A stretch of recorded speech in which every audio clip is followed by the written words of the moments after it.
बीड जिल्ह्यातील चकलांबा पोलिसांनी दिवसा घरफोडी करणाऱ्या टोळीविरुद्ध मोठी कारवाई करत 3 आरोपींना अटक केली असून चोरीतील लाखो रुपयांचा मुद्देमाल जप्त करण्यात आला आहे। ही घटना 30 जुलै 2026 रोजी उमापूर येथील टेकाळे वस्तीवर घडली होती। संदीप भास्कर टेकाळे हे शेतात गेले असताना दुपारी 1:15 ते 2 वाजण्याच्या दरम्यान अज्ञात चोरट्यांनी त्यांच्या घराचे कुलूप तोडून घरात प्रवेश केला।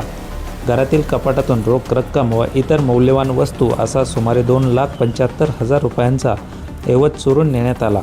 या प्रकरणी चकलांबा पोलीस ठाण्यात गुन्हा दाखल करण्यात आला आणि पोलिसांनी तातडीने तपास सुरू केला। तपासादरम्यान 1 ऑगस्ट रोजी शेकटा गावामध्ये संशयित इसम असल्याची माहिती पोलिसांना मिळाली। पोलिसांना पाहता संशयितांनी पळ काढला।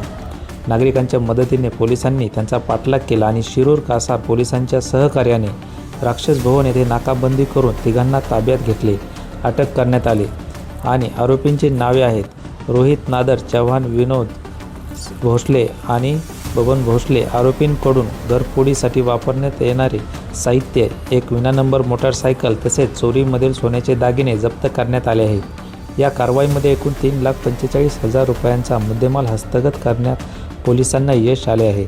ही संपूर्ण कारवाई पोलीस अधीक्षक नवनीत कावत, अप्पर पोलीस अधीक्षक समीर शेख आणि उपविभागीय पोलीस अधिकारी अनिल कटके यांच्या मार्गदर्शनाखाली सहाय्यक पोलीस निरीक्षक सचिन इंगळे यांच्या पथकाने यशस्वीरित्या पार पडली। या प्रकरणाचा तपास पुढेही सुरूच राहून आणखी काही धक्कादायक माहिती समोर येते का हे पाहणे महत्त्वाचे ठरणार आहे। अशाच ताज्या आणि विश्वासार्ह बातम्यांसाठी लोकप्रकाश मराठीला सबस्क्राईब करायला विसरू नका।